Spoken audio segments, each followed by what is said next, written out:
Okay, so I've got the Samsung 980 Pro 1TB M.2 SSD with me right here.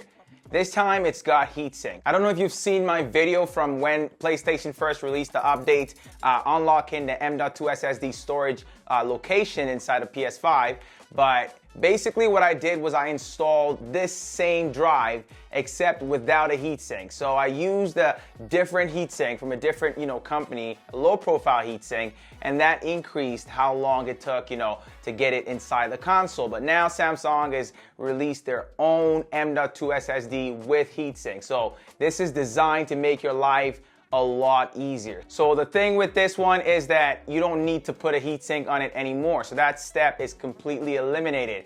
And that was the one step that a lot of people were worried about, or would make them think twice about increasing their storage. The thing is, if you don't have a heatsink on your M.2 SSD and you play for long hours, it might just overheat. So you might have to turn off your console for a short or a long period of time and not be able to play until it's back up and running, cooler. So these come in 1 and 2 terabyte iterations. So you can go ahead and pick up 1 or 2 or combine 1 and 2 to make 3. Just go crazy with it, man. Get as much as you need because there's going to be a lot of games, for the PlayStation 5 coming out next year. And to be honest with you guys, the games are not getting smaller in size. They're enormous. Get your console ready if you already have one.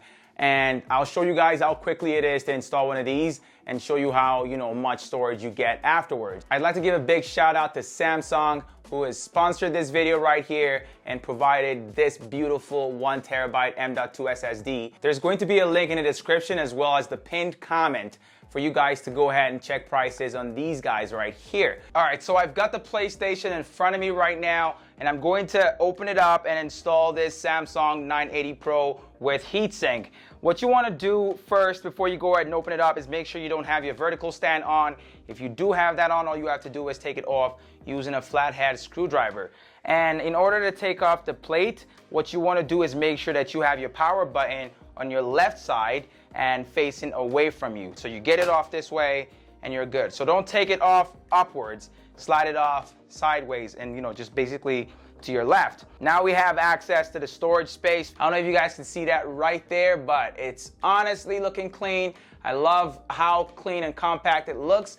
All we have to do right now is plug this in, screw it on, and we're done. I'm gonna open up my storage space right here. Again, I'm gonna take off that little metal piece right there and the screw. I'm gonna take off the screw and the spacer in the far corner and move it to the 80 spot. So all you have to do at this point is insert it diagonally, and once it's in, once you can feel like the little connection has been made between those 2 points, you just let it go. You set it down right there, and then you grab your screw, your little screw right there, and then you use that to tighten and hold the M.2 SSD in place. So over top the M.2 SSD and the spacer, and then you just screw it right there. You screw it on and you're done. That's all the work that's required now to install one of these into your PS5. Grab your cover and you screw that on as well, just like you did with the M.2 SSD. Close it up and you're in business. So right here in the settings option, the storage, you'll see right here we have the M.2 SSD storage, which honestly is